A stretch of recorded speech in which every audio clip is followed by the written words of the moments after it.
Bonsoir et bienvenue, j'espère que vous allez bien. Aujourd'hui, vendredi 27 octobre 2023, le monde de la communication en deuil. Nous saluons la mémoire de Baba Coulibaly, communément appelé Baba Cool, en Côte d'Ivoire, qui a fait les beaux jours des écrans en Côte d'Ivoire. Nous saluons sa famille biologique, nous saluons ses collègues et nous regrettons en tout cas le départ d'un grand homme de la communication. À côté de Baba Coulibaly, on dira vendredi noir parce que nous a également quitté Jean-Yves Dibopieux, ancien secrétaire général de la Fédération estudiantine de Côte d'Ivoire, FESI. Voilà, nous regrettons également son départ et tout cela pouvait également contribuer au bien-être et au développement de la Côte d'Ivoire. Mais hélas, qu'il repose en paix. Le Grand Talk s'installe maintenant sur l'antenne de Live TV. À tout de suite.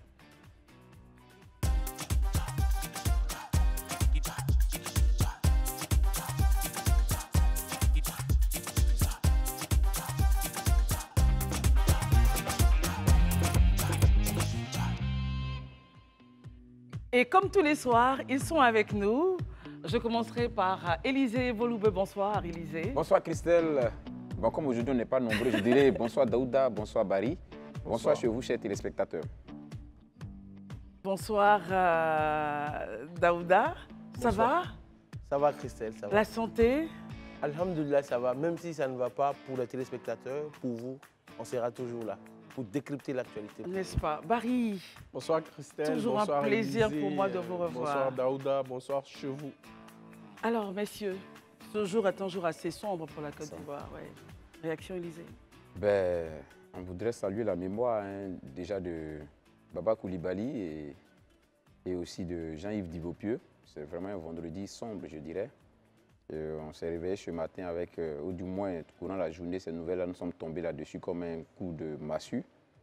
Franchement, c'est des moments douloureux, c'est des moments tristes, mais c'est aussi des moments qui nous poussent à nous poser un certain nombre de questions et à comprendre que vanité des vanités, tout est vanité, quoi. La vie est tout aussi éphémère, raison pour laquelle il faut toujours accorder de l'importance au moment de qualité qu'on passe avec des personnes. Il faut toujours accorder de l'importance parce que ces personnes-là peuvent être là aujourd'hui et demain ne plus être là. Vraiment, on salue la mémoire de ces disparus-là et on souhaite sincères condoléances à toutes leurs familles, différentes familles, à tous ceux qui les ont aimés comme nous aussi et que Dieu puisse les accueillir.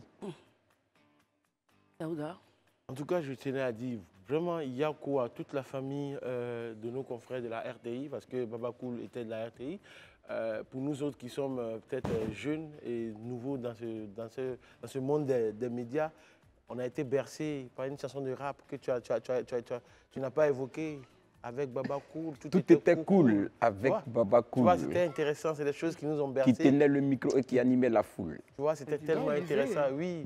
Et surtout, quand il est passé à Ouzo Vacances, j'ai même vu, comment on appelle ça, un témoignage de Naomi Amouzou Alafé qui disait que c'est Baba Cool qui lui a tenu la main, qui a permis qu'aujourd'hui elle soit là où elle est. C'est des choses qui touchent. Pour Jean-Yves Dibopieux, je ne vais pas le cacher ni le régner, j'ai été moi-même membre de la FESI. À la cité universitaire de Mais tout se comprend maintenant. On comprend beaucoup de choses, donc il fallait commencer par cela. Oui, il n'empêche que c'est des gens qui nous ont formés aujourd'hui à la chose syndicale, aux joutes, tout ce qui est débat contradictoire. Et j'avoue que c'est une grande perte pour la Côte d'Ivoire. En tout cas, il y a quoi encore aux deux familles biologiques et aux familles politiques et à la grande famille des médias. Très bien. Barry, rapidement un mot. Mes condoléances aux différentes familles éplorées, celle de M. Baba Cool, paix à son âme, et celle de M. Jean-Yves Dibopieux. C'est triste. Nous tous, on va emprunter le chemin. La mort, c'est inévitable pour chacun de nous, mais ces histoires-là doivent nous inspirer pour nous remettre en cause au quotidien. Tout à fait. Voilà, il faut garder les pieds sur terre et puis il faut être humble, quoi, c'est tout. Merci à vous pour ces mots gentils à l'endroit des proches de nos deux disparus. Commençons à décrypter l'actualité du jour. Et aujourd'hui, il y aura une très belle coloration de la CAN. On va parler disséquer certaines actualités. On commence par l'info du jour. Alors, le Premier ministre a visité donc les chantiers liés à la CAN, à Y4, et a imposé un délai de 45 jours pour finir les travaux. Allez, ça suffit, trop de retard. 45 jours, vous devez livrer. Élisée, quelle analyse faites-vous de cette visite? Ben, je pense que le Premier ministre met le pied dans le plat. puisque l'une des missions, je dirais la mission principale qui lui a été confiée par le chef de l'État, c'était vraiment de veiller à ce que les travaux aillent assez vite et que l'organisation de la CAN soit parfaite. Donc, aussitôt dit, aussitôt fait, on pourrait dire. Il se met donc à la tâche et comme cela est de coutume, il faut prendre déjà l'ampleur de la situation, il faut faire l'état des lieux. Et je crois qu'à la suite de cet état des lieux-là, il a mis ce que je pourrais appeler le là, c'est-à-dire en 45 jours, il faut que les entreprises puissent livrer le travail. Je suppose que ce délai qu'il a donné, il n'a pas juste balancé pour le balancer. Certainement, il a dû, au regard de ce qui reste à faire et des moyens que l'État a dégagés, estimer que c'était possible pour les entreprises de pouvoir tenir ce délai-là. Et donc, nous, on regarde ces entreprises. On espère que le Premier ministre ne se dédiera pas, ou bien que les entreprises n'amèneront pas le Premier ministre à se dédier. Parce que justement, comme je le disais la dernière fois sur ce plateau ici, nous-mêmes qui sommes des profanes, on sent quand même qu'il y a eu du retard dans un certain nombre de chantiers. Daouda, 45 jours, est-ce que vous pensez que c'est tenable pour ces entreprises-là, pour finir ces travaux? Je ne suis pas expert en point chaussée. Franchement, je veux dire... Votre avis de citoyen lambda? Mon avis de citoyen lambda, je veux dire, aujourd'hui, c'est... le Premier ministre Robert Begré-Mambé s'inscrit dans la droite ligne de son prédécesseur Patrick Hachi. Parce qu'on se rappelle bien qu'en son temps, le Premier ministre Patrick Hachi avait convoqué les mêmes entreprises pour qu'elles finissent les travaux très vite. Après le Premier ministre Patrick Hachi, il y a eu le ministre des Infrastructures, M. Amédée, oui, qui a aussi mis la pression sur les entreprises. Finalement, j'ai envie de parler de façon triviale. Je me demande, est-ce qu'il ne faudrait pas aller voir des exorcistes pour cette histoire de Est-ce que c'est quand même, Daouda, aller voir des exorcistes? On va commencer à prier maintenant. Non, il faut prier vraiment parce que ce n'est pas la première fois qu'on met la pression aux entreprises. Ça ne date pas d'aujourd'hui. Que ce soit sous Hachi, il y a eu pression. Le ministre Amédée, pression. Le Premier ministre Begré-Mambé vient encore, pression. Et il donne 45 jours. 45 jours, on se demande, on prie Dieu, on espère, comme lui-même c'est un homme de Dieu, je suis sûr que sûrement on va y arriver. Donc pour vous, c'est la prière, Daouda. Vraiment, c'est la prière. Barry, Daouda parle de prière. Bon, il va falloir qu'on... Voilà, il estime qu'il y a des manipulations spirituelles qui ne veulent pas justement que la Côte d'Ivoire réussisse ce pari. Votre réaction sur ce sujet? Je n'aborderai pas mon analyse sous l'angle de la métaphysique. C'est cela. Daouda le dit. Dieu m'a dit, aide-toi, Dieu t'aidera. Donc c'est le travail qui peut nous mener à bout. Moi, je pense que le Premier ministre, il faut se situer dans le contexte. Il a été nommé avec des cahiers de charges bien précis. Élysée l'a dit tout à l'heure, il est Premier ministre en charge des sports. Donc, la priorité des priorités actuellement pour le gouvernement, c'est l'organisation de la CAN, qui est un grand événement que nous savons tous. Donc, il faut mettre les bouchons doubles. Je pense qu'il est dans son rôle de Premier ministre. Il a des comptes à rendre au chef de l'État, mais aussi à la nation ivoirienne. Donc, il se met là, il met la pression. Il faut donner un deadline pour que les choses avancent. Mais je pense que sur les différentes infrastructures qui ont été visitées, il y a quand même des infrastructures qui sont pratiquement finies. Je vais parler de la route de Ndotré par la zone industrielle. Ça, c'est en avance. Le problème, c'est au niveau de la Y4. Oui. Mais je pense que c'est un ingénieur des ponts et chaussées, donc il sait de quoi il parle quand il dit qu'ils ont 45 jours. Ça veut dire que l'équipe de la primature a fait un point. Ils ont évalué eux-mêmes qu'est-ce qu'il reste à faire et comment le faire et comment être efficace surtout. Je pense que... gardons espoir, soyons positifs. Gardons la foi, comme Daouda le dit. Alors, on va garder la foi, mais vous avez pris la parole, on reste avec vous. Voilà. Selon vous, qu'est-ce qui bloque en réalité? Est-ce que c'est une question de finance? Quel est le problème selon vous? Non, je pense que la question de l'entreprise, de la voie de la Y4, je veux dire, il peut y avoir la question de finance. Il peut y avoir aussi des entreprises qui traînent les pas. Parce que je sais qu'en son temps, je sais que au niveau des travaux là-bas, les travaux ont été donnés à d'autres entreprises aussi. Ça a été séquencé, de sorte que les travaux puissent aller vite. Mais malgré que les travaux aient été distribués à d'autres entreprises, on traîne encore. C'est pour cette raison que justement, c'est vrai que ça fait rire quand je parle de foi. Daouda, on ne va pas revenir là-dessus. Oui, ça fait rire, mais je veux dire sincèrement, aujourd'hui, le temps presse. Nous sommes sous pression à cause de la CAN qu'on doit recevoir en janvier. Et c'est tout à fait normal. Elle est déjà là, la CAN. C'est ça, déjà. On parle d'à peine quoi, 2 mois. Oui, 2 mois. Ouais. Donc, c'est normal que le Premier ministre, qui est aujourd'hui en même temps ministre du sport, en charge du sport, dise aux gens, allez-y vite. Parce que si les pays que nous devons recevoir viennent en Côte d'Ivoire, qu'on vient de trouver encore des caterpillars, comment on appelle ça, de grands chantiers. Hier, on parlait de de l'avenue Solibra, où il y a des ponts qui ne sont même pas encore finis, c'est des choses qui vont peut-être inquiéter les gens, faire jaser. Et quand on sait que le président de la République, son Excellence Alassane Ouattara, c'est quelqu'un qui n'aime pas avoir honte, j'avoue que c'est sincèrement ça. Il faut qu'on s'y mette. Élysée, selon vous, Daouda a tenté d'expliquer le retard. Est-ce que vous avez une autre vision sur ce retard qu'on a engrangé? Moi, je pense que, pour moi, hein, après analyse, je crois que ce retard est dû à un problème qu'on a de façon générale en Côte d'Ivoire. C'est-à-dire? C'est le problème du suivi. Du suivi des chantiers qu'on lance. Suivi? Du suivi et du contrôle des chantiers qu'on lance. Élysée. Pour cela, je vais revenir un peu à l'autoroute du Nord, avant de revenir à la Cannes. Vous savez que l'autoroute du Nord a été inaugurée par le président de la République, on se rappelle tous de cette date. Et l'autoroute a été mise en service. Oui, mais quelques mois après, on a dû aller faire des corrections sur une bonne portion, non pas négligeable. Où je me rappelle, le président, son temps, avait tapé du poing sur la table, on repasse ça immédiatement. Et qu'on allait rien, et qu'aucun sou n'allait donner en plus, mais qu'il fallait qu'on repasse ça le plus rapidement possible. Mais c'est dû à quoi? C'est dû au fait qu'il y a un vrai souci de suivi et de contrôle. C'est ça notre problème, en fait. Tant qu'on sera négligent sur ces aspects des choses, on sera confronté à des situations de hors délai. Parce que ces entreprises qu'on prend, je pense qu'on ne les prend pas gracieusement. Elles sont rémunérées avec l'argent du contribuable. Donc, dès l'instant qu'on leur donne leur argent, ou soit l'État ne les paye pas, ce pourquoi je ne suis pas très sûr, parce que quand même, jusque-là, j'accorde encore du crédit quand même. Oui, j'accorde quand même du crédit au sérieux de l'État ivoirien quand même. Voilà. En tout cas, pour les rapports qu'on a des institutions de Bretton Woods et de toute autre institution financière, on montre quand même que l'État de Côte d'Ivoire est un État sérieux. Donc, je suppose que sur l'aspect financier, l'État obéit à ses engagements. Donc, si l'État obéit à ses engagements, d'où vient-il que des entreprises à qui on a confié des marchés ne traînent pas? Mais c'est à l'État de taper du poing sur la table, on ne peut pas accepter. Parce que là, c'est l'image de toute une nation qui est en jeu actuellement. Par la négligence de 2 individus, de 3 individus dans une entreprise, on va livrer, je dirais, le pays à l'avenir populaire. Il y a un problème. Et c'est là que je dis qu'il faut qu'on prenne notre bâton de pèlerin. Le suivi et le contrôle doivent être au cœur de tous nos chantiers. Sinon, on a quand même des ingénieurs, on a un ministère, on a des techniciens. Est-ce que vous pensez que c'est vraiment le suivi? Mais j'ai pris un exemple pratique, l'exemple de l'autoroute du Nord. Selon vous, ça a été fait à la précipitation. Mais si ça avait été contrôlé, on ne serait pas en train de reprendre toute l'autoroute.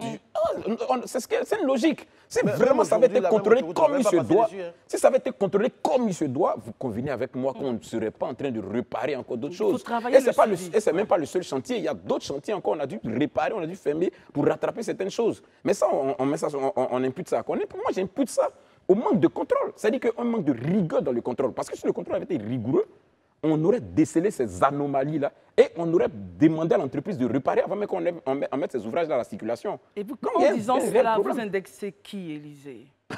Bon, là, maintenant, vous êtes en train de me faire faire un exercice que je dirais, auquel je ne suis pas très habitué. Selon vous, serait responsable de ce suivi-là? Puisqu'on parle justement... Mais c'est l'ordonnateur du travail. Moi, je confie un travail à une entreprise, mais c'est à moi de veiller dessus. Ce n'est pas à l'entreprise de veiller au travail, c'est moi. Donc, c'est l'État. C'est à l'État et à ses services. Il y a une structure comme peut-être... Soit le BNR, soit le ministère de l'Équipement.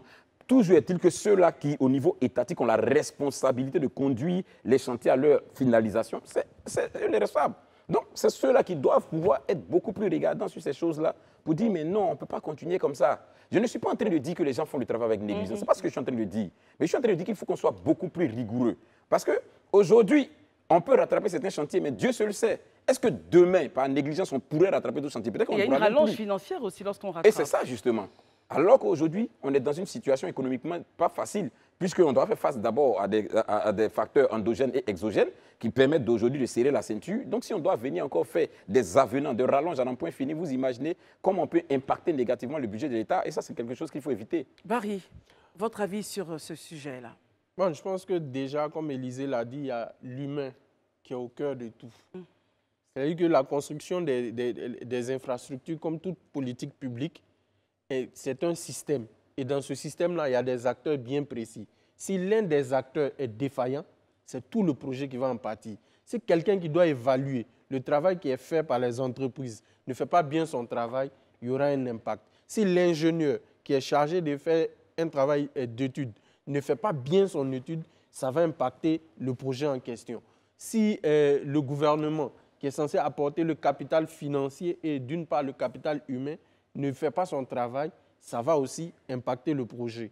Mais il y a aussi, au-delà de ça, les facteurs exogènes. On est en contexte de crise. Il y a eu la Covid. La plupart des travaux ont été lancés, je crois, dans les bandes de 2019-2020. On a été touché par la Covid. Et ça aussi, c'est un facteur très important qu'il faut prendre en compte.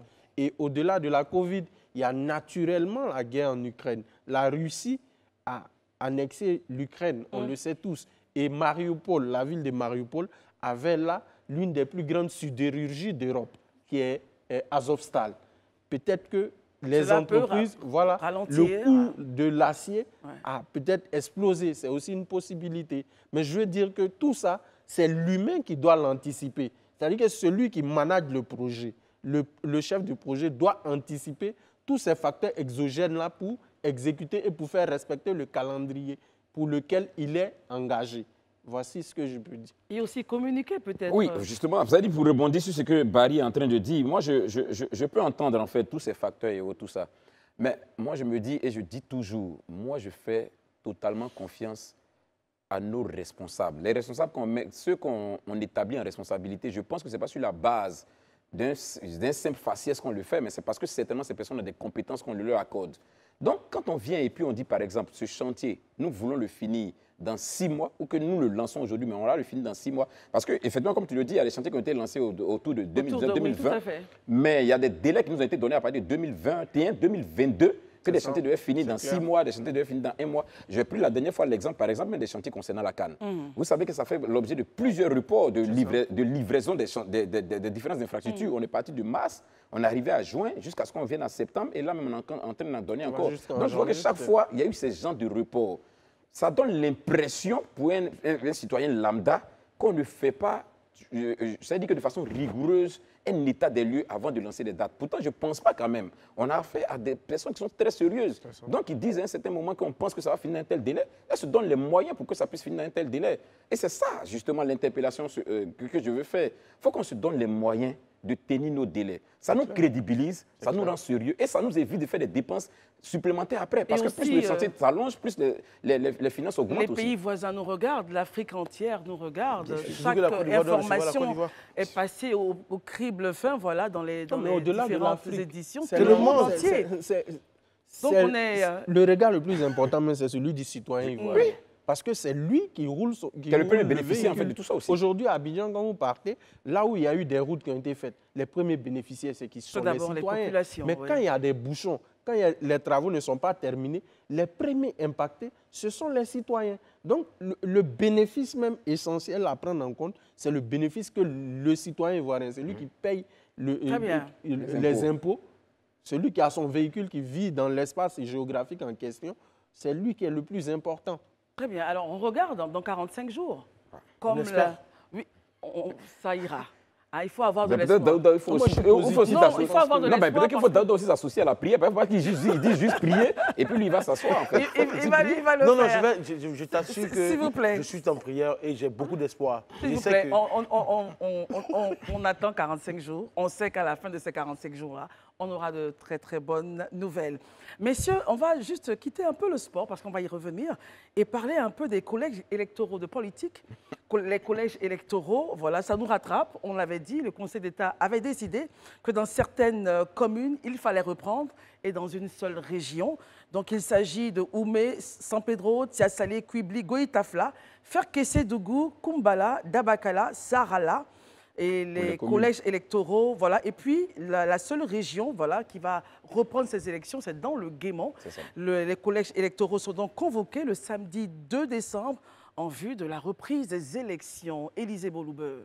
Oui, effectivement, hier, à la faveur d'un point de presse, le porte-parole de la Commission électorale indépendante a donc donné cette information-là, M. Ebrotier, voilà, selon laquelle les collèges électoraux sont convoqués donc, le 2 décembre pour la reprise de ces élections-là dans ces communes-là, ces communes qui ont été citées là. Je crois que quand je regarde le 2 décembre, on a pratiquement, logiquement, autour d'un mois. un mois, une dizaine de jours, un mois, une semaine maximum, pour qu'on puisse être... Je crois que ça donne suffisamment de temps à la CEI et à l'État de prendre un certain nombre de dispositions pour éviter qu'on ne revienne pas à une reprise à nouveau.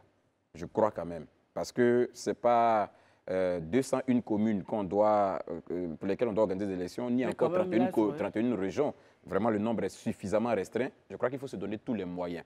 Ça a aussi l'occasion peut-être d'interpeller les citoyens. Je crois qu'à un moment donné, il faut qu'on puisse dire « ça suffit ».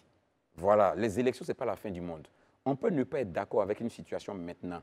Mais la vie continue. La vie continue. Donc, il faut aussi que chacun commence à apaiser son cœur, à comprendre que les élections, c'est juste un jeu. Il faut désarmer les cœurs. Il faut désarmer les cœurs, voilà. Et que les élections, c'est un jeu. Il faut qu'on aille vraiment à la sensibilisation.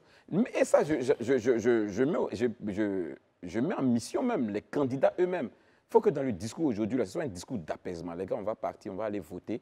Mais si j'ai gagné, tant mieux. Si je n'ai pas gagné, la vie continue. Il faut que vraiment ce langage soit dit. Parce qu'après le 2 décembre, il ne nous restera même pas un mois pour recevoir l'Afrique. Je dirais quelques semaines juste. Les premières délégations, je pense, arriveront fin décembre, début janvier. Et nous sommes toujours sous les feux des projecteurs. Voilà, donc juste à peine 2-3 semaines. Donc il va falloir vraiment que cette parenthèse soit fermée le plus rapidement possible. Très bien, et qu'on se mette tous ensemble pour accueillir nos hôtes. Daouda, les élections vont être reprises. Élysée souhaiterait qu'elles se fassent dans un climat apaisé. On reçoit l'Afrique ou le monde entier dans quelques jours, on va dire, après cela. Quel est votre regard sur la question? On a des zones assez sensibles comme Tia-Salé, Ferké-Sédougou, une seule région, Kouibli également. Votre analyse sur la question? Moi, je ne dirais même pas qu'on a des zones assez sensibles en situant Ferké, Tia-Salé. Si les élections ont été reprises dans toutes ces régions-là, c'est parce qu'elles sont sensibles que ça a été repris en fait. Et je m'inscris dans la droite ligne de ce que Élysée Boulibo dit. Parce qu'aujourd'hui, il faut qu'il y ait une prise de conscience collective de tous les Ivoiriens. À commencer même par les leaders politiques eux-mêmes qui doivent dire qu'une élection, pour parler comme l'ONU, qu'on appelle ça, tous ces ONG qui luttent durant les campagnes, élection, ce n'est pas Niaga. Élection, ce n'est pas palable. On peut voter. S'il n'a pas gagné, on passe à autre chose. C'est une élection locale. C'est une élection de développement. On n'est pas obligé de tous être d'accord. Mais le gagnant de cette élection-là doit être ma région. Le gagnant de cette élection-là doit être ma communauté. C'est ça qui est le plus important. Si les gens ne se mettent pas ça dans la tête, mais il y a problème. Il y a véritablement problème. Alors Barry, on a toujours ce genre de discours à la veille des élections. La paix, climat apaisé, on a des campagnes. Mais malheureusement, le jour J, on découvre des choses qui nous laissent sans voix. Que pensez-vous qui sera la solution pour qu'on ait une élection véritablement apaisée à quelques encablures de la CAN?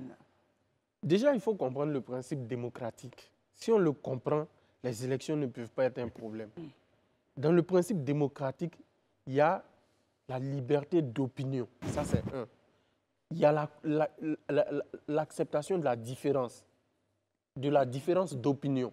Je ne suis pas d'accord avec Y. Il est libre de voter qui il veut, comme il veut. Ça n'engage que lui. Mais aussi, j'ai un devoir de citoyen. C'est celui de ne pas brimer autrui pour ses opinions politiques.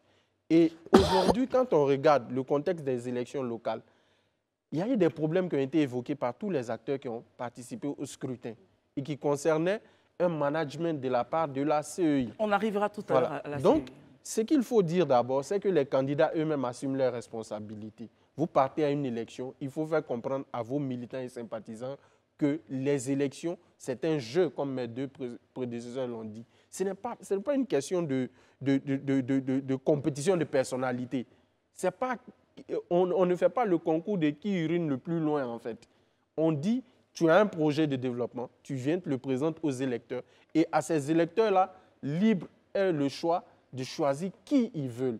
Et si vous êtes déclaré perdant, naturellement, le principe démocratique veut que vous acceptiez votre défaite pour éviter de créer des troubles.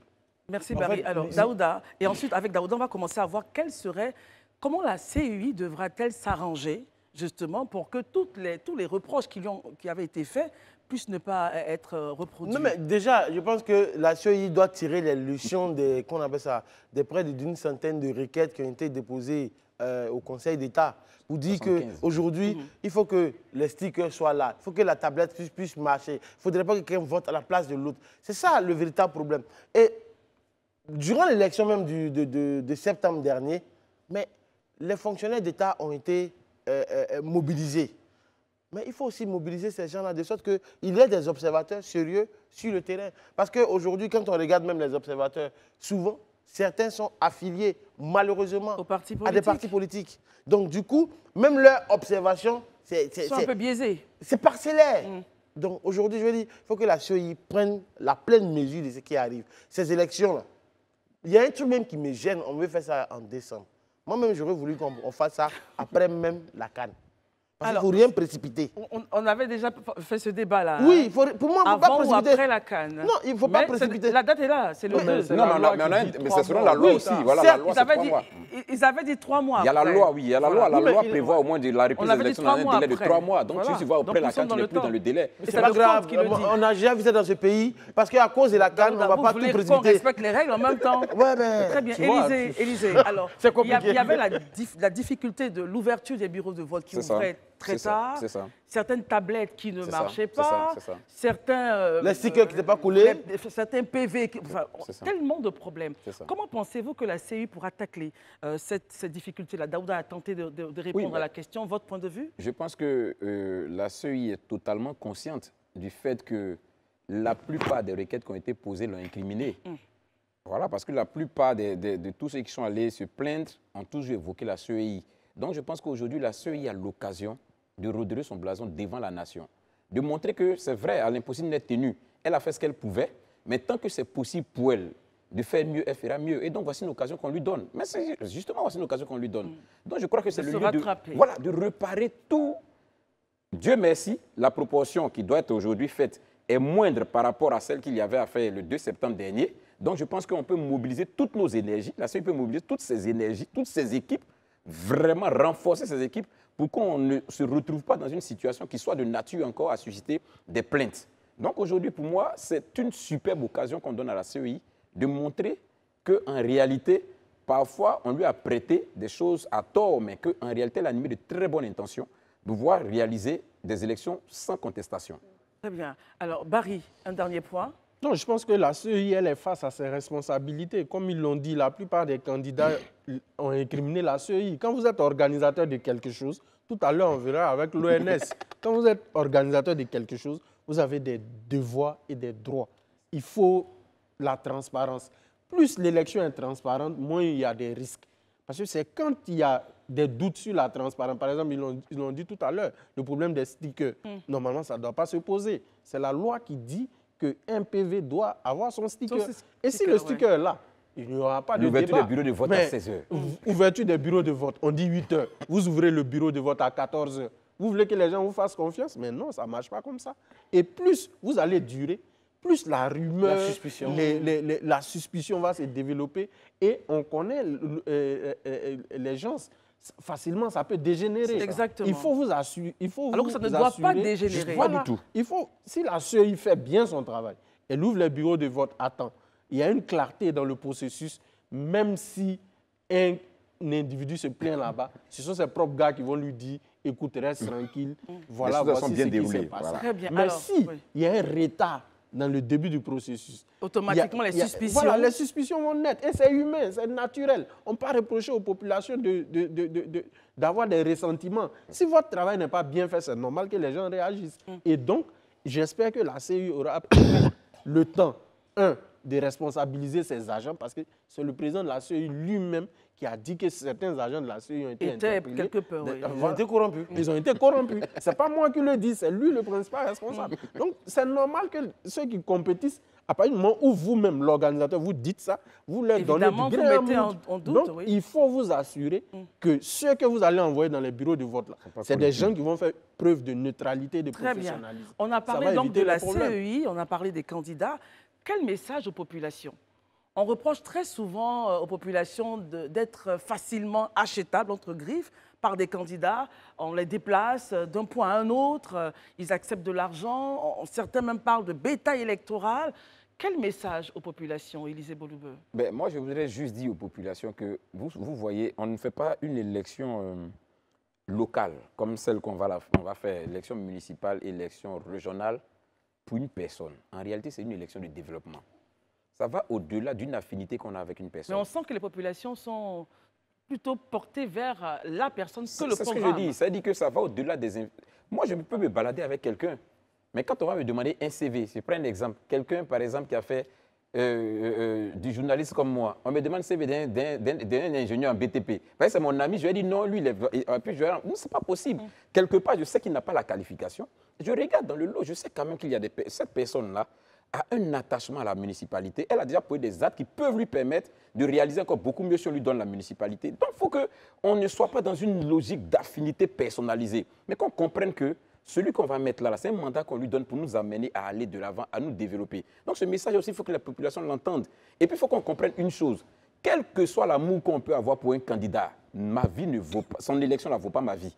Quel que soit l'amour que je peux attacher à un candidat, son élection ne vaut pas ma vie. Ce n'est pas à cause de lui que moi je vais aller à la mort ou bien que je vais aller à l'abattoir. Ce n'est pas possible même. Ça, je ne peux pas le faire. Mais pourquoi lui ne va pas? Et puis c'est moi qui vais aller me tuer. Dans ce sens, il faut que les populations comprennent que quel que soit l'attachement qu'on peut avoir avec un leader politique, qu'on peut avoir avec un candidat, son élection ne vaut pas ma vie. Une minute chacun, Daouda, rapidement. Moi, généralement, pour parler aux populations, je l'ai toujours dit, même à mes frères, à mes cousins qui sont au niveau de Boaké ou de Dîner, je leur dis tout le temps, lorsqu'il y a des élections, il y a un principe fondamental. Tu regardes le programme de chacun. Est-ce qu'on lit les programmes, Daouda? Même si on ne lit pas, mais c'est quand on vient t'expliquer, quand on vient te dire, pose la question, dans tout ton programme de développement qui est là, quel est le point qui, moi, m'arrange? Parce que je pars du principe fondamental et moi, c'est ce qui régit ma vie. Nos amitiés se font et se défendent au gré de nos intérêts. Donc, si moi, je dois aller voter pour toi, si voter pour toi ne m'apporte rien, c'est sûr que je ne vais pas voter pour toi. Donc, ça devrait régir les populations. Voilà, ça doit vous régir aussi. Nos amitiés se font et se défendent au gré de nos intérêts. Les politiciens, eux-mêmes, quand ils viennent vers nous, c'est à cause de leurs intérêts. Donc, dans vos discussions, dans vos échanges, mettez vos intérêts en jeu aussi. C'est ça qui est le plus important. Moi, je pense que les populations ne sont pas généralement le problème. Les populations réagissent au type de discours qu'on leur donne. Si vous venez, moi je suis candidat. Les populations ont les types de leaders qu'elles méritent? Non, je ne dirais pas qu'elles méritent, mais je veux dire que nous, en Afrique, on est dans le sentimentalisme absolu, que ce soit en politique, que ce soit dans le quotidien. Donc, quand j'aime quelqu'un, je suis prêt à tout pour lui. Donc, si ce dernier-là me produit un discours, écoute, je vais à des élections, va voter tranquillement, ensuite rentre chez toi. Vous verrez que les populations ne créeront pas de problème. Mais quand on leur dit, ah, aujourd'hui, là, c'est aujourd'hui, hein, si ceux-là, ils veulent nous voler, vous voyez déjà, les populations, elles sont dans le sentimentalisme, donc elles vont réagir. Donc il faut enlever les organes. Le leadership politique aussi demande à ce qu'on éduque ces militants et ces sympathisants.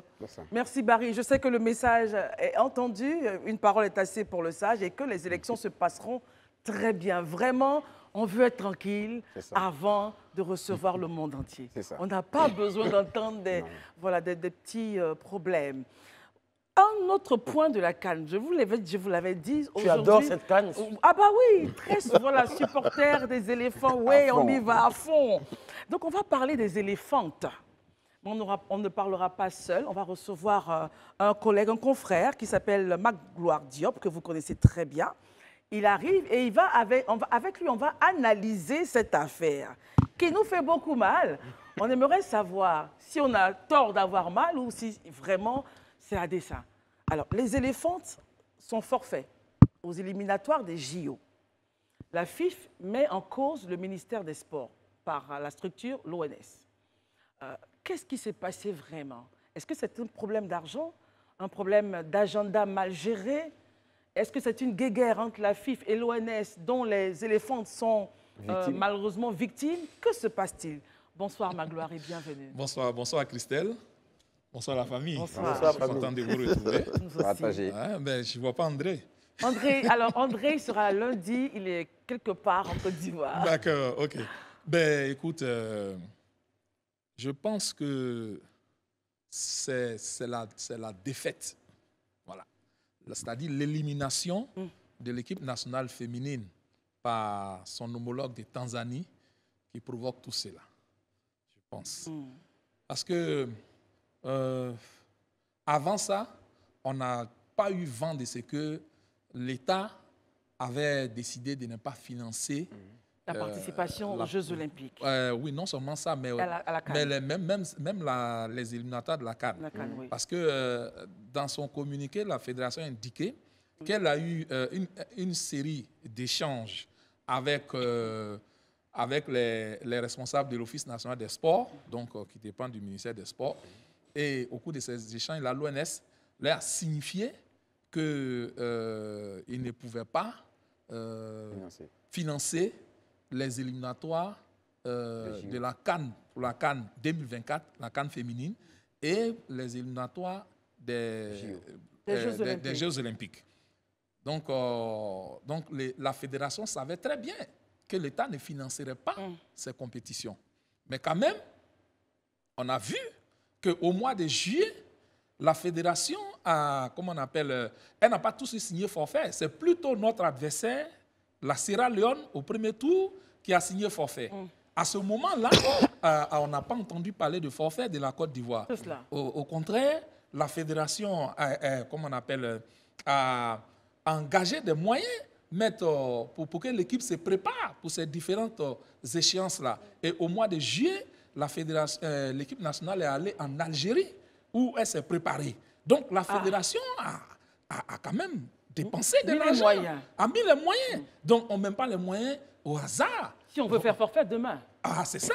Donc ça veut dire que la fédération avait bien pour objectif de non seulement participer à la CAN, donc passer ces éliminatoires-là, et puis également aller jusqu'au bout pour les Jeux olympiques. Sinon, elle n'aurait pas engagé tous ces moyens-là pour préparer l'équipe.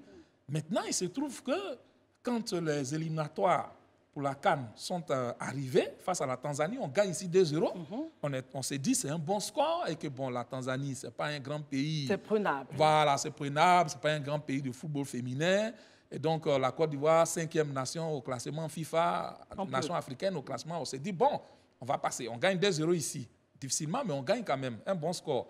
Et au match retour, à la mi-temps, 0-0. On s'est dit, bon, c'est jouable. Et contre toute attente, on prend 2 buts en seconde période, on va au tir au but, nous sommes éliminés. La catastrophe. Je pense que tout le découragement peut-être. Découragement, démotivation. Je pense que les responsables fédéraux, les responsables de la fédération ivoirienne de football ont très très mal pris cette élimination. Et je les comprends parce qu'ils estiment certainement que les efforts n'ont pas été récompensés à la hauteur de leurs attentes. Et donc, ils se disent, à quoi bon miser dans cette équipe à laquelle ils ne croient plus? Très bien, merci. C'est comme ça que moi, j'explique le forfait. Magloire, merci beaucoup pour l'explicatif. On a le fond, Élysée, réaction. Oui, mais moi, je dis que si d'aventure, c'est comme ça que les responsables de la fédération avaient réagi. Ils étaient découragés. Si c'est comme ça qu'ils ont réagi, si d'aventure, c'est ce qui a motivé leur réaction, je pense qu'ils ne sont pas de bons managers. Je pense qu'ils ne sont pas de bons managers. Pourquoi Élysée? Mais justement, un bon manager, ce n'est pas celui qui abandonne son athlète quand son athlète a perdu, mais c'est celui qui sait redonner du courage à l'athlète et montrer qu'une défaite prépare des victoires futures. Quel signal on donne à ces jeunes demoiselles? Quel signal on donne à ces jeunes demoiselles? On est en train de dire, je l'ai dit ici avant-hier, on est en train de demander aux jeunes de venir s'intéresser au métier du sport. Ces filles, ces jeunes demoiselles, c'est ce qu'elles font comme travail. Et justement, elles font ça parce qu'elles estiment, elles espèrent un jour aussi aller jouer en international. Elles espèrent aussi aller participer à des compétitions internationales. Mais si on les prive de ça, comment on motive celles qui sont derrière à pouvoir suivre? Donc c'est un mauvais management, c'est un mauvais management. Moi, je comprends un peu ce qu'il dit, hein, je comprends la logique, mais je dis que pour des managers... La défaite de la Tanzanie a tout mis en cause, selon le pas normal. C'est pas le désordre. C'est pas normal. Daouda. Bon, moi, je comprends l'émotion d'Élysée. Je ne suis pas ému, hein. Je comprends, suis très lucide. Je comprends son émotion. Élysée, je suis très lucide. Allez-y, mais Daouda. ce que je veux dire, c'est qu'aujourd'hui, on le sait tous. En Côte d'Ivoire, ici, ne nous voilons pas la face. L'État de Côte d'Ivoire ou même la Fédération, on n'a pas mis l'accent sur le football féminin. Donc, sûrement, il parlait de découragement. Mais on sent que ces jeunes dames dont tu parles ne sont pas prêtes. Tu es en train de... Quand je parle d'émotion... C'est-à-dire qu'elles ne sont pas prêtes. Quand je dis elles ne sont pas... Déjà, on vous met sur une canne, que vous partez perdre. On doit aller au JO. Mais que ce soit la canne ou les JO, c'est de l'argent qu'on va injecter. Élysée, quand on parle d'argent, il n'y a pas d'émotion. En matière d'argent, il n'y a aucune émotion. Daouda, permettez, Daouda, en même temps, si ça avait été une équipe masculine, si ça avait été l'équipe masculine, est-ce qu'après une défaite... Non, moi je vais répondre après Daouda. Une équipe masculine, c'est inimaginable. La fédération ne pourra jamais, je dis, dire que je non, termine. c'est pas possible. Est-ce qu'une équipe masculine aurait été traitée comme ça? Non, sortons. Non, Christelle. Non, je sors de. Non, ça n'a rien à voir. Non, sortons du féminisme. Non, ça n'a rien à voir, Daouda, mais je veux comprendre. Oui, mais justement, c'est ce que je vais expliquer. C'est ce une que je vais expliquer, en fait, justement. C'est une équipe. Vous êtes en train de parler de femmes ou d'hommes. Mais notez que l'équipe masculine, au-delà de ce que l'apport en argent que l'État envoie, mais ils ont des sponsors, ils ont des partenaires qui leur donnent de l'argent.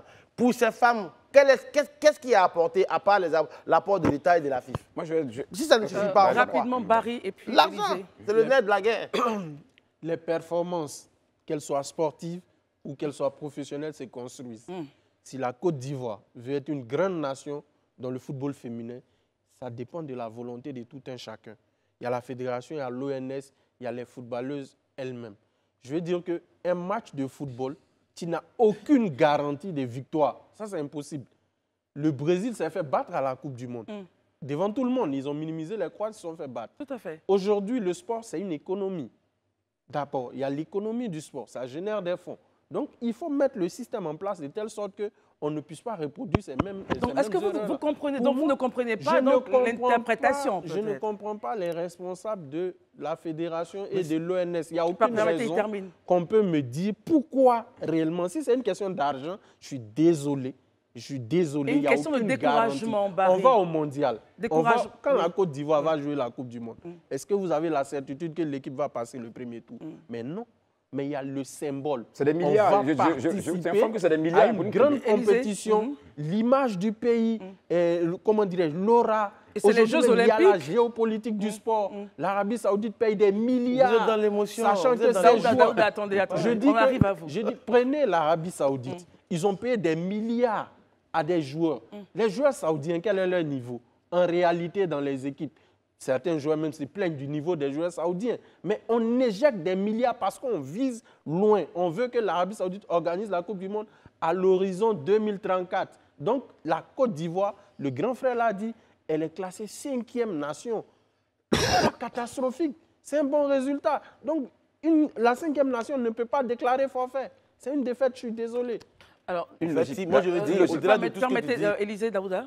Ce que je veux dire, Élisée, je comprends. Tout ce que vous dites, géopolitique, géostratégie, l'économie du football, c'est bien. Mais je pense que le communiqué a été clair. L'ONS, à un moment donné, dit, je demande à la FIFA, quelles sont les compétitions auxquelles vous voulez participer. Mais finalement, vous dites, il y a toutes ces compétitions-là. Finalement, on leur dit, faites un choix entre la CAN et les JO. Bon, si on arrive, que vous avez perdu en cours de route, on ne va pas injecter de l'argent encore pour aller vous faire... Merci Daouda. Rapidement, Magloire Diop, est-ce que vous comprenez un peu les points de vue ici sur ce plateau? Oui, non, je comprends. Je comprends très bien. Et est-ce que vous entendez également, enfin, ma question, je l'ai posée, Daouda a dit que je faisais du féminisme, mais pas du tout. Mais j'aimerais savoir si ça c'est déjà arrivé dans l'histoire du football qu'on puisse dire à une équipe masculine, vous ne partez plus à telle compétition parce que vous avez raté tel match. Une équipe masculine, hein? Oui. Ça veut dire même s'ils ont 13 ans. Hein? Donc, comme vos questions... Alors, donc, on va monter. On va aller directement, on va aller directement aux équipes nationales. À l'équipe A. À l'équipe A. Non. C'est pas encore arrivé. C'est pas encore arrivé. En tout cas, ça, au moins, je peux répondre directement. Ce que je voulais rapidement dire, c'est que les équipes nationales sont financées par l'État. Ce n'est pas la fédération qui finance. Et avant d'arrêter le budget, le ministère des Sports a des rencontres, a des réunions avec des séances de travail avec les différentes fédérations. Et à ces réunions-là, il est demandé aux fédérations de notifier les compétitions internationales auxquelles elles veulent participer. Tout à fait. Et donc, les fédérations notifient les compétitions, budgétisées, enfin les devis et tout. Maintenant, le ministère des Sports a une cellule qui réfléchit à la question et fait des choix.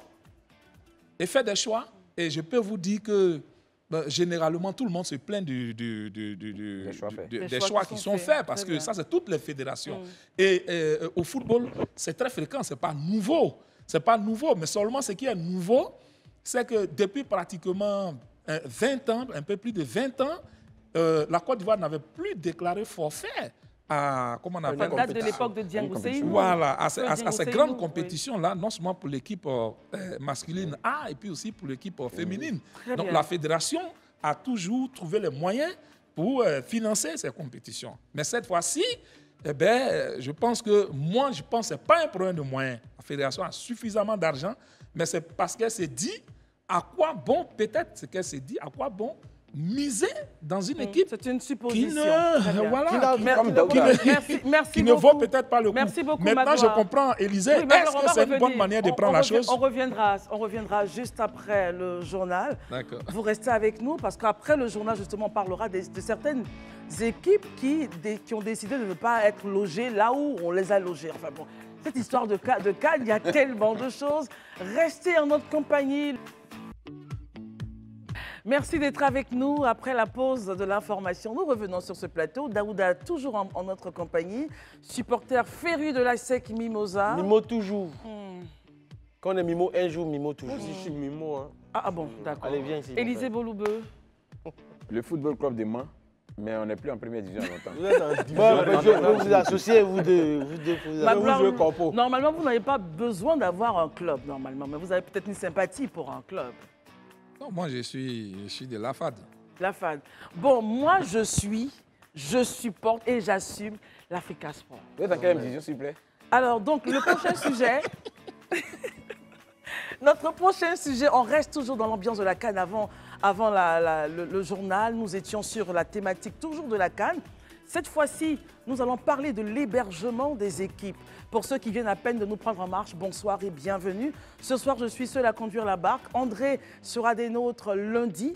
Revenons à la CAN. Certaines équipes estiment que l'hébergement qui leur a été proposé ne leur sied pas, donc décident de chercher un autre hôtel, comme par exemple l'Algérie. Voilà, le président de la fédération a profité de sa présence en Côte d'Ivoire et lors du tirage au sort, il a effectué donc une petite tournée et il a décidé que la cité Cannes ne les arrangeait pas, qu'il allait trouver donc un hôtel juste en face du stade. Également la Guinée qui ne se sent pas très à l'aise dans l'hôtel qui a été prévu pour eux. Alors Magloire, comment est-ce qu'on peut analyser ces faits-là? Est-ce que c'est déjà normal pour ceux qui ne sont pas très sport, que des équipes décident de ne pas aller à l'hébergement qui leur a été alloué? Non, moi, je ne trouve pas ça normal. Je ne trouve pas ça normal. Je pense que les pays organisateurs ont un cahier de charges. Et donc, c'est par rapport à ce cahier de charges-là qu'ils, comme on appelle, mettent en place les infrastructures d'hébergement des différentes sélections qualifiées pour la CAN. Et pour la CAN 2023, la Côte d'Ivoire a proposé dans son projet aussi, en tenant compte de la problématique de l'héritage, a proposé de construire des cités CAN à San Pedro, à Boaké et à Korogo. Et cela a été validé par la CAF, la Confédération africaine de football. Mais ces cités CAN-là, ce sont des villas haut standing. C'est ça. Et ce qu'il faut voir, c'est le service qui est donné. C'est un service au moins 4 étoiles. Donc, le problème n'est pas au niveau de la qualité des services. Je pense que les Algériens, ce qu'ils évoquent, c'est plutôt une question d'intimité. Ils voudraient rester seuls. Ils veulent rester seuls, voilà, d'après eux, pour se concentrer. Ouais. Je pense que les Guinéens aussi évoquent la même question. L'hôtel parlementaire est actuellement en réhabilitation à coût de milliards. Donc, déjà même avant qu'ils ne soient en réhabilitation, nous, on ne se sentait pas mal là-bas. C'est clair. Donc, maintenant, ils estiment que imaginez le luxe. Pas, oui. Voilà, mais ils ne veulent pas partager les mêmes locaux avec une autre équipe. Bon, c'est leur manière de voir les choses. Mais quand même, ils n'ont pas dit qu'ils ne logent pas là-bas. Ils veulent loger certains membres de la délégation. Les encadreurs, d'autres personnes. Non, mais les joueurs et le staff technique, ils veulent les loger dans un autre... C'est donc leur droit, Magloire. Bon, ils peuvent le faire. Mais moi, je trouve que dans l'esprit de la CAN, c'est une compétition africaine. Et nous, les Africains, quand même, on aime être ensemble. C'est notre fête à nous. Et quand tu vas dans eux-mêmes, les Algériens, si on va dans leur pays et qu'on leur fait ça, ils n'aimeront pas cela. Ce n'est pas parce qu'on ne pourra pas le faire. Donc, il faut accepter les conditions d'hébergement. On comprend bien qu'ils ont le droit de le faire, mais il serait préférable d'aller à l'habitacle qui a été préparé par l'organisation. Ce n'est pas ce qui est conseillé. Ce n'est pas conseillé, mais bon, ils le souhaitent. Ils veulent être seuls. Je me souviens qu'en 2010, à la CAN en Angola, c'était la même chose. Hein. Il y avait comme ça des cités CAN. Et les mêmes Algériens, là, ils ont participé à cette CAN-là. Ils ont joué face à la Côte d'Ivoire en quart de finale à Cabinda. Ils étaient dans la cité CAN et ils n'ont pas bronché. Mais est-ce que c'est parce qu'on a des problèmes d'infrastructure, Magloire? C'est juste parce qu'on a envie de mettre les équipes ensemble. Mais on n'a pas de souci d'infrastructure, rassurez-nous. Il n'y a pas de souci d'infrastructure. Je pense simplement que les équipes qui ont décidé de faire cela, moi, je n'approuve pas. Je pense que devant tous ces joueurs se connaissent. Ils peuvent être ensemble à la Cité Cannes. Chacun se prépare. Et puis, on fait la fête ensemble. Ce n'est pas quand même une guerre. Et donc, ça, pour moi, c'est annonciateur quand même d'une compétition difficile. Oui, les Algériens, vous allez voir, ils ne réussiront pas grand-chose dans cette CAN. Déjà, pour moi, ça commence très mal pour eux. Au micro, on en parlait avec Daouda, il parlait de l'entraîneur Djamel Belmadi, qui se plaint à tout moment. Vraiment, je pense qu'il faut que les Algériens apprennent à vivre quand même avec les autres. Toujours être à part. C'est pas intéressant. Daouda, on reste avec vous. Il décide d'être logé donc en face du stade, l'hôtel du stade. Quelle symbolique pour vous? Mais comme Magloire le disait tantôt, vous savez, Djamel Belmadi, c'est un grincheux, éternel grincheux, franchement. Et il est en train de mettre en place les prémices en fait, d'une défaite cuisante qu'ils vont sûrement avoir dans cette CAN. Parce qu'on se rappelle, lors de la dernière CAN, il a passé son temps en train de se plaindre de la pluie, de ceci, de cela. Et même de l'hôtel. Oui, de l'hôtel. Il y a un confrère ivoirien qui lui a dit, mais en Côte d'Ivoire, il pleut. Quand tu vas venir, qu'est-ce qu'on va faire? Donc je veux dire, c'est des choses qui arrivent, ça va passer. C'est leur droit le plus absolu. Tout à fait. Mais je pense que ça va bien se passer. À la CAN passée, la Côte d'Ivoire même était logée dans l'hôtel avec d'autres équipes comme le Maroc. Donc ce n'est pas un fait nouveau, ça arrive. Alors, je pense, messieurs Élisée et Barry, on connaît vos avis. C'est ça. Pas forcément, mais ce n'est pas grave. On va se rattraper, il n'y a pas de problème. On va juste courir. Magloire, merci beaucoup. On apprécie la célérité avec laquelle vous avez répondu à notre invitation. Merci d'avoir éclairé nos lanternes. Ça a été un plaisir. On en sait plus. Et puis, restez connectés parce qu'on va vous appeler. Cette affaire de CAN, on en parlera encore. Parce que... Il va falloir subir la CAN. Il y a tellement d'éléments à dire. Merci beaucoup, Magloire. Merci. Alors, tout de suite, là, nous rejoint sur ce plateau M. Drissa Diaby. Drissa Diaby est donc en charge de l'organisation patronale des conducteurs de taxi-compteurs de Côte d'Ivoire. Et nous allons parler avec lui de la réglementation des transports publics particuliers de personnes. Où en est-on de l'application? Monsieur Drissa Diaby n'est pas un homme content.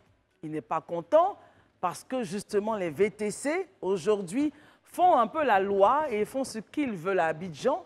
Et lui, en tant que président de l'Union patronale des conducteurs de taxi-compteurs de Côte d'Ivoire, il a son mot à dire, il a des choses à dire. Monsieur Drissa Diaby, bonsoir. Bonsoir. Faites-nous le point de la situation aujourd'hui. Et avant d'entamer le truc, ne fait que dire merci au directeur général de la FTV d'avoir répondu à notre doléance ici. En effet, que vous dites merci et puis dire merci à vos confrères. Et vous aussi, vous dites merci. Vous savez que dans toutes choses, il y a des règles. Même pour être un journaliste, il faut avoir des règles. Donc, le transport a ses règles. Voilà, c'est un métier noble. Et vous avez vu qu'au moment de la venue des VTC, il y avait beaucoup de bruit. Et on dit merci au ministre des Transports, à son intermédiaire, il nous a fait comprendre que il y a beaucoup de les woro banalisés, on ne les a pas pu maîtriser parce qu'il n'y avait pas un décret qui pouvait les sanctionner. On a pris notre mal en patience et aujourd'hui que le décret a été signé en 2021. Et dans l'application, il y a eu tellement de bruit qu'aujourd'hui, ils ne font que payer la patente et puis la carte de stationnement en attendant que les choses vont se mettre en place. Et il y a des gens qui ont pensé que nous sommes des adversaires avec le VTC. Or qu'aujourd'hui, avec la modernisation, le VTC, ils sont bienvenus en Côte d'Ivoire. Mais ce que nous consentons aujourd'hui, Qu'est-ce que vous dénoncez? Voilà, c'est ce que nous constatons dénoncer aujourd'hui, parce qu'aujourd'hui, il y a les VTC aujourd'hui, la majorité, il y a beaucoup qui ne prennent pas l'application. L'application? L'application, parce qu'ils nous se disent que l'application, c'est des frais supplémentaires. Alors, on va expliquer. C'est quoi quand vous dites l'application? L'application, parce qu'il y a des sociétés qui sont déjà, là, je peux dire comme c'est des commerçants, le Yango, puis Teach, et puis les autres, ils sont des commerçants, ils ne font que vendre les plateformes. Tout à fait. Et dans la plateforme, je pense qu'au départ, ils ne payaient pas d'application parce qu'ils étaient venus au moment, ils cherchaient des clientèles. Merci, monsieur. Donc, dans la clientèle maintenant, aujourd'hui, ils sont partis jusqu'à 18% pour l'application. Donc, tu payes d'abord l'application d'abord avant qu'ils vont te donner des clients. Donc, aujourd'hui, nous voyons aujourd'hui que vous voyez qu'il y a des VTC même, quand tu les arrêtes, ils te prennent. Comme un taxi-compteur. Comme un taxi-compteur. Alors que ce n'était pas le cas au départ. Ce n'était pas le cas. Pourtant, le VTC est venu parce que les gens décriraient que le taxi-compteur, il y avait des agressions. Le VTC était bienvenu pour que, quand on te prend un point A à un point B, on sait que qui t'a pris. Il y a une traçabilité, en fait. Merci beaucoup. Donc, aujourd'hui, ce n'est pas le cas. Et ceux-mêmes qui sont reconnus aujourd'hui dans ce jeu-là, que ce soit Uber et les autres, aujourd'hui, même ne rentrent plus dans leurs fonds parce que chacun fait ce qu'il veut. Et ce qui est encore plus grave, aujourd'hui, il y a d'autres aujourd'hui, ils font sortir leurs véhicules en couleur orange. Ils ne sont ni taxi-compteurs, ni VTC. Ils font le même boulot que nous. Et ils n'ont pas l'application. Ils n'ont pas l'application, ils n'ont rien. Donc aujourd'hui, maintenant, ce qui fait la force des taxi-compteurs, si vous montez dans un taxi-compteur, que vous êtes physionomie, que vous avez la plaque de matriculation dans la tête, le taxi-compteur n'a qu'une seule assurance.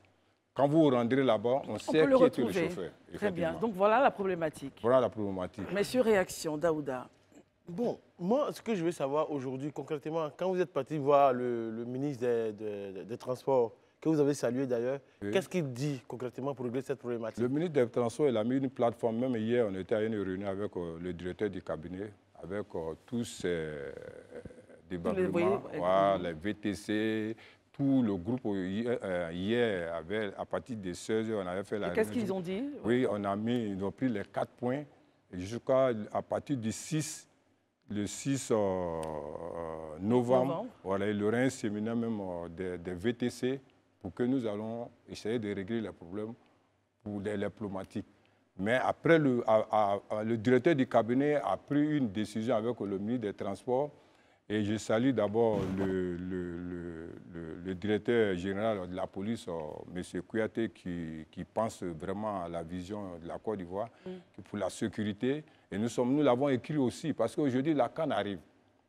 Aujourd'hui, la CAN arrive, il y a les étrangers qui vont venir. Avec le VTC, il peut vous faire des commandes sans problème. Mais si celui qui ne connaît pas, qui s'en prend des gens hybrides sur la route, ça peut gâter le nom des VTC. Et de la Côte d'Ivoire même. La Côte d'Ivoire aussi. Ça dépend de sécurité après. Le directeur a imputé le courrier au général, au préfet de police, M. Dosso, avec tous les commissaires des districts. Et qu'est-ce qu'ils ont décidé? Et avec eux, vraiment, ils sont pragmatiques. C'est si, selon que l'augmentation des carburants qui a fait qu'ils ont stoppé un peu. Le premier jour qu'on a commencé, on a pris 247 véhicules. Vous avez commencé quoi le premier jour? Un contrôle inopiné sur le terrain. 247 véhicules. Et vous avez arrêté ces véhicules-là, voilà. Les mettre en fourrière? Les mettre en fourrière, voilà, pour qu'ils puissent, s'ils veulent faire le VTC, qu'ils aillent faire le VTC. En règle, quoi. S'ils veulent faire le taxi-compteur, qu'ils aillent faire le taxi-compteur. Parce qu'on ne peut pas comprendre que sur ce même plateau ici, j'ai même parlé à faire des anarques, mais les gens n'avaient pas compris. Les gens pensaient que... Vous savez, l'Ivoirien, tout ce qui est nouveau, ils aiment rentrer dedans sans chercher à comprendre. Parce que moi, je viens vous voir dans le bureau, je dis, bon, Christelle, bon, si vous me donnez 2 millions, avec ces 2 millions, je peux vous donner 600 000 francs, 400 000 francs, 300 000 francs chaque fin de mois. Bon, vous avez pris un calcul. Vous regardez en quelques années, ça rentre. Donc, ce sont ces problèmes-là qui sont là aujourd'hui. Vous voyez que ces nouveaux véhicules qui étaient venus au départ, il y avait des véhicules qui étaient à 5 millions, il y avait des véhicules, le plus cher était à 6 millions. Aujourd'hui, ces véhicules sont à 8 millions, 9 millions, parce que ça marche. Mais quand même, le pauvre fonctionnaire, il est là-bas.